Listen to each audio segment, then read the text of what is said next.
bertemu lagi bersama gue Iga Azwika di acara Traveling Story. Kali ini gue akan menjelajahi tentang sesuatu yang Betawi banget nih, yaitu kesenian Betawi. Dan pastinya akan memberikan informasi dan menghibur kalian tentunya. So, bagaimana ya keseruan gue kali ini? Ikutin terus in Traveling Story. Let's go! Oke guys, jadi aku udah sampai di studio tari dan udah janjian juga sama sanggar tarinya. Penasaran gak sih seperti apa? Yuk ikutin terus! Hai! Lagi pada ngapain nih? Kita lagi latihan nari, Kak. Oh, kira-kira mau latihan nari apaan sih? Oh, kita mau tari Betawi yang judulnya Nagak Ganjeng. Oh, kalau gitu aku boleh lihat nggak? Boleh banget dong. Wah, asik nih, seru. Yaudah yuk, semangat yuk!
kenalan nih. Ngomong-ngomong, kalian dari Sanggar Tari mana sih?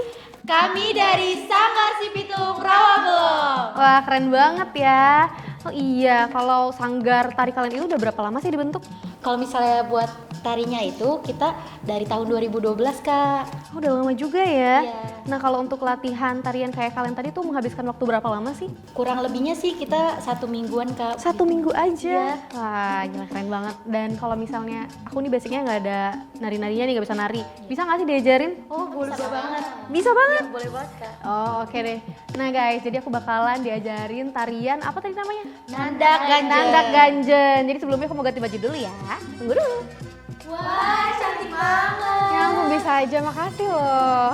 Ayo Kak, kita mau sekarang latihan aja lah. Ayo, yuk. Tari Nandak Ganjen. Tari ini merupakan tari kreasi baru yang diciptakan oleh Entong Sukirman dan Atin Kisam. Nandak artinya menari, ganjen artinya genit. Tahu nggak sih guys, tarian Nandak Ganjen ini diambil dari gerak dasar gabungan topeng dan cokek loh. Bisa dilihat dari iringan musiknya, tari ini juga menggambarkan suasana pertumbuhan dan pergaulan gadis muda Betawi yang lincah, centil, dan gembira, tapi tetap berpegang pada tradisi kesopan santunan. Awal penciptaan tari Nandak Ganjen ini sebenarnya untuk memenuhi permintaan Dewan Kesenian Jakarta pada tahun 1996 untuk acara apresiasi seni pertunjukan. Oh ya guys, pengembangan tari Nandak Ganjen menjadi seperti yang sekarang ini nggak sebentar loh, membutuhkan waktu sekitar 12 tahun lamanya. Inspirasi tari Nandak Ganjen ini berasal dari sebuah pantun Betawi yang berbunyi, buah cempedak, buah durian, sambil nandak cari perhatian. Busana yang dikenakan penari Nandak Ganjen mirip busana topeng Betawi karena tarian ini adalah turunan dari tarian topeng. Oke guys, itu dia sedikit contoh tarian Nandak Ganjen. Gak mungkin aku contohin full ya karena ini aja udah susah banget ya. Dan aku mau ngucapin terima kasih banyak udah ngajarin aku. Nah, buat generasi milenial pastinya tetap melestarikan ya tarian tradisional karena kalau bukan kita siapa lagi? Nah guys, habis ini aku mau pergi ke suatu tempat yang tentunya gak asing lagi. Penasaran kan tempatnya apa? Sebelumnya aku mau ganti baju dulu, jadi jangan kemana-mana, stay tune terus di Traveling Story. Traveling Story, let's go! Hai guys, balik lagi di Traveling Story. Nah, sekarang gue udah sampai di tempat pembuatan ondel-ondel, lokasinya di Pasar Gaplok, Jakarta Pusat. Jadi di sini tuh ramai banget ya warganya. Jadi di sini tuh juga banyak banget pembuatan ondel-ondel. Kita bakalan ke salah satu pengrajin yang terkenal banget di sini. So, langsung aja kita masuk, let's go! Ayah Mall ini adalah salah satu pengrajin Betawi yang terkenal di Pasar Gaplok. Oh ya guys, pasti kalian udah pernah lihat ondel-ondel kan? Kalian tahu nggak, selain menjadi ikon resmi Jakarta, ondel-ondel juga termasuk ke dalam 8 ikon kebudayaan Betawi yang harus dilestarikan supaya tidak punah dan tetap ada. Kalau kita berbicara sejarah ondel-ondel, ondel-ondel itu menurut cerita rakyat di Betawi, dia sudah ada dan sudah dimanfaatkan oleh masyarakat Betawi sebelum Islam kuat di tanah Betawi. Dia menjadi ikon karena memang dalam proses perjalanannya berkesenian, dia salah satu kesenian yang dikenal oleh masyarakat umum, bukan hanya oleh masyarakat Jakarta. Hai Pak. Hai, Lagi apa nih Pak? ini lagi cara membuat topeng ondel-ondel. Oh, boleh saya bantu nggak Pak? Bisa. Nggak tahu ya Pak, susah nggak sih Pak? Ya kalau kata susah gampang, kalau kata gampang susah. Kita coba dulu ya Pak ya. Nah, sebelum dicoba lihatin dulu ya cara kita bekerja ya. Gimana nih, Jadi Pak? nggak acak-acakan. Ini awalnya kita buat adonan. Ini namanya talak. Fungsinya talak itu untuk ganti dempul. Nah, kita campur dengan resin. For your info nih guys, dulunya muka ondel-ondel ini punya wajah yang menyeramkan dengan 2 gigi taring di mulutnya. Lalu tahun 1960-an, Gubernur DKI Jakarta Bang Ali Sadikin mengubah tampilan ondel-ondel agar lebih ramah dan disukai banyak orang. Oh ya guys, karena ondel-ondel selalu berpasangan, maka bisa dibedakan ya dari warna mukanya, kalau laki-laki berwarna merah dan perempuan berwarna putih. Pak, ini selanjutnya mau diwarnain ya Pak? Iya, Neng. Kira-kira ini mau diwarnain warna apa sih Pak? Putih. Putih, berarti perempuan? Iya. Oh gitu, oke. Ntar saya boleh bantuin nggak Pak? Boleh. Oke.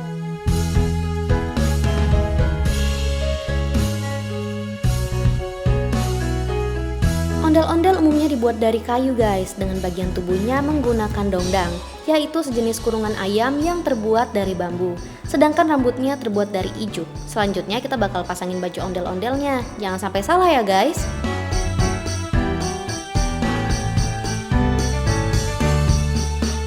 Nah guys, akhirnya udah kelar nih ondel-ondel yang saya buat bersama Bapak. Lucu banget ya. Pak, saya boleh nanya nggak nih Pak? Silakan. Kira-kira untuk harga satu ondel ini berapaan sih Pak? Kalau bijian ya nggak pasangan tapi ya, bijian itu 1,5.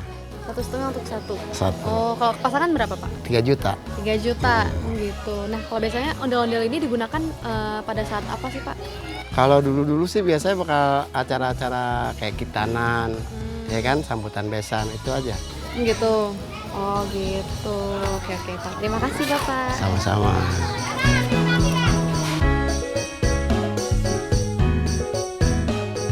Oke guys, itu dia proses pembuatan ondel-ondel. Ternyata nggak semudah yang kita lihat ya guys. Nah selanjutnya gue bakal ngajak kalian untuk seru-seruan ke tempat lainnya. Jadi jangan kemana-mana, stay tune terus di Traveling Story. Let's go! Traveling Story, let's go! Hai guys, balik lagi di Traveling Story. Nah kali ini gue bakal ngajak kalian untuk seru-seruan bareng bermain permainan tradisional khas Betawi. Kira-kira ada apa aja sih permainan dari Betawi ini? Nah jadi yang pertama kita bakal main tuk-tuk ubi. Oke guys, jadi gue mau cobain permainan tuk-tuk ubi bersama anak-anak kecil di sini nih. Ikutin terus. Hai adik-adik, kita main tuk-tuk ubi yuk. Ayo, siapa yang kalah jadi nenek gerandong ya. Ya, hom pim palayung gambreng. Pim palayung gambreng. Sekali lagi ya, hom pim palayung gambreng. Ya aku kalah dong. Ya aku jadi nenek gerandong. Dia adalah jenis permainan anak-anak perempuan yang ada dialog. Setiap permainan itu kan jelas adalah menciptakan karakter gembira kepada anak-anak. Selain itu memang kan ada urat-urat motorik yang memicu otak anak-anak, memicu urat-urat anak-anak ini untuk bergerak lincah. Tuk-tuk ubi nenek gerondong. Ini sebutan permainan anak Betawi yang sangat menarik, asik, dan juga murah meriah. Permainan ini bisa dimainkan 8 anak atau lebih. Salah seorang anak yang berperan sebagai nenek gerondong berkata nenek minta ubi dan dijawab baru daun satu. Kemudian nenek gerondong berusaha meminta lagi hingga mendapat jawaban silakan petik. Tuk-tuk ubi. Siapa?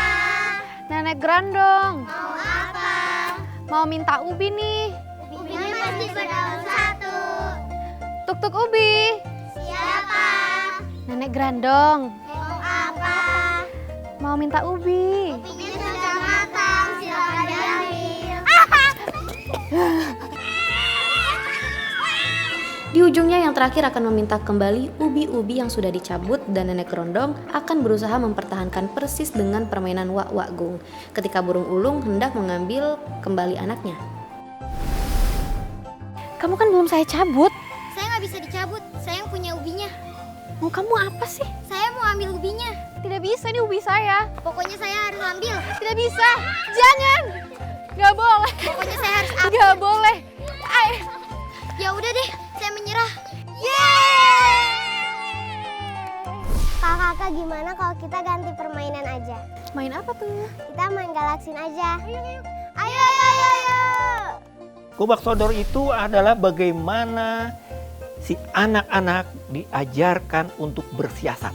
Bersiasat mengatur strategi sehingga dia bisa melewati benteng. Oleh karena itu melewati benteng-benteng itu dia harus lincah, harus disiplin, harus bekerja sama, harus semangat, harus kuat kakinya, harus intelijensinya oke. Nah itu sehingga begitu maka keluarlah permainan si gobak sodor ini. Cara bermain galasin dimulai dengan posisi sweet antar kapten, dimainkan oleh 5 orang pemain setiap timnya. Kemudian posisinya ada 4 orang penghadang, 1 orang posisi sodor. Aturannya, pemain harus melewati bidang per bidang hingga kembali pada posisi awal, maka akan menjadi poin. Kemudian pemain yang bersentuh lawan, maka ada pergantian tim. Apabila terjadi sebuah kuncian, yaitu terjadi ketika 3 orang masuk ke dalam satu bidang, maka bergantian posisi. Dan pemenang ditentukan dengan seberapa banyak orang yang berhasil melewati penjaga dan kembali ke posisi depan. Ada permainan lain lagi nggak? Kakak bosen nih. Ada. Kita main taplak gunung yuk. Ayo, gimana cara mainnya? manusia ingin menjadi sesuatu yang besar. Dan dalam hayalannya, salah satu dulu sebelum Islam itu salah satunya gunung. Maka dijadikan tapak gunung, maka dia berdingkring-dingkring untuk menuju ke satu kebesaran. Jadi manusia ingin selalu menjadi manusia yang besar dan terpilih. Dan oleh karena itu dia menyadari manusia adalah manusia. Dia nggak bakalan bisa menyamai kebesaran yang paling besar yang telah menciptakan dia. Ija pakai baju rombeng. Jadi, permainan tapak gunung ini cukup mudah, hanya membutuhkan sebatang kapur atau batu merah untuk menggambar sepetak ruangan dan sekeping batu pipi yang disebut dengan gacoan. Nah guys, ternyata capek juga ya main game kayak gini. Tapi permainan tradisional kayak gini tuh udah jarang banget dimainin sama anak zaman now. Karena anak zaman now lebih sering main gadget dibanding main tradisional kayak gini. Padahal kan permainan tradisional seru dan asik ya guys.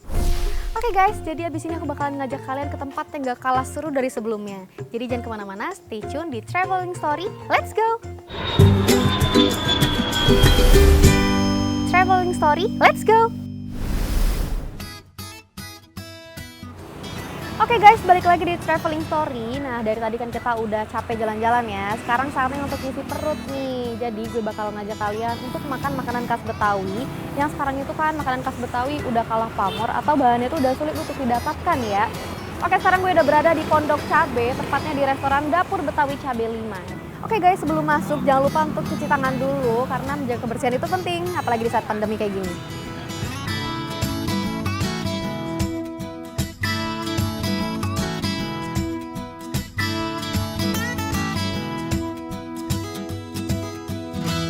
Mbak, mau order dong? Mbak, kalau di sini menu yang khas Betawi banget apa ya? Di sini ada gabus pucung, cap gurame, sayur besan, dan minumannya bir peletok. Oh, boleh nih Mbak pesan semua sama satu lagi es jeruk ya? Oh iya, ditunggu ya. Makasih.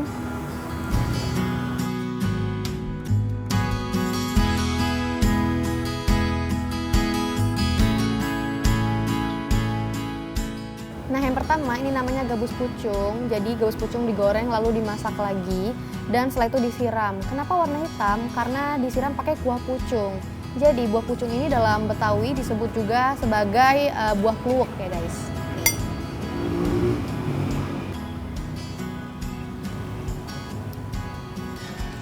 Enak banget. Rasanya tuh mirip rawon ya, cuman bedanya kuahnya tuh lebih kental dan lebih berasa ikan-ikannya gitu. Enak. Jadi kan di sini tuh seger-seger banget dan bumbu rempahnya tuh berasa banget ya. Cobain sambelnya ya.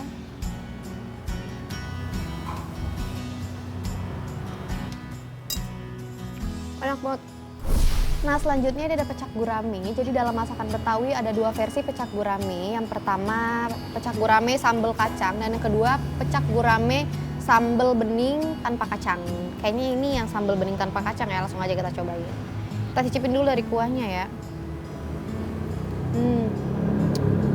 Dari kuahnya itu kayak asem gitu, kayak sayur asem, cuman pedes.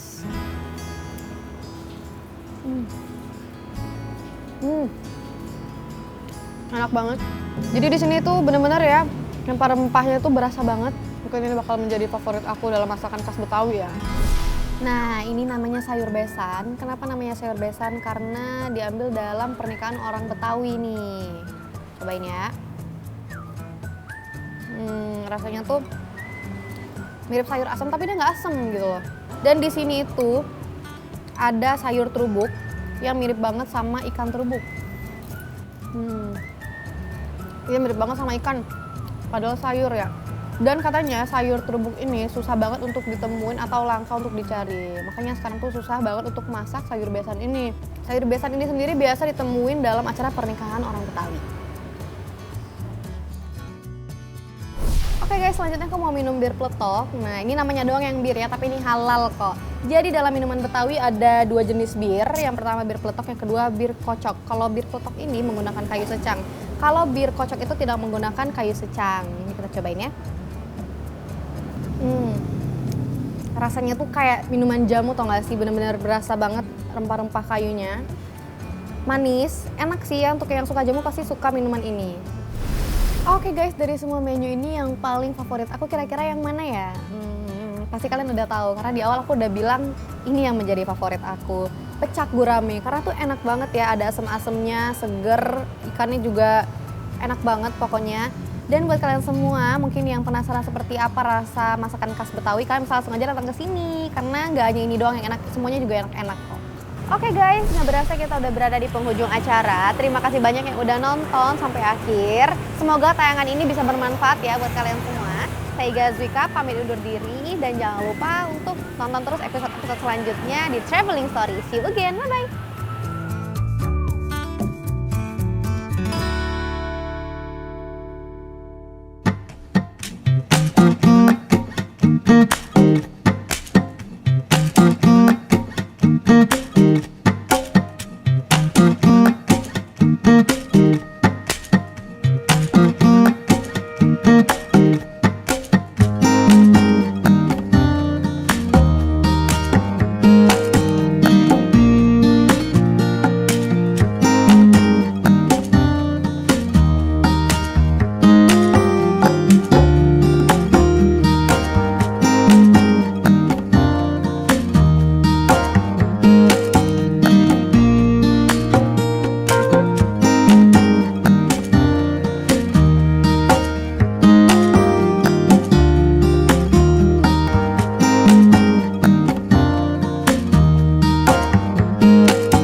Rolling.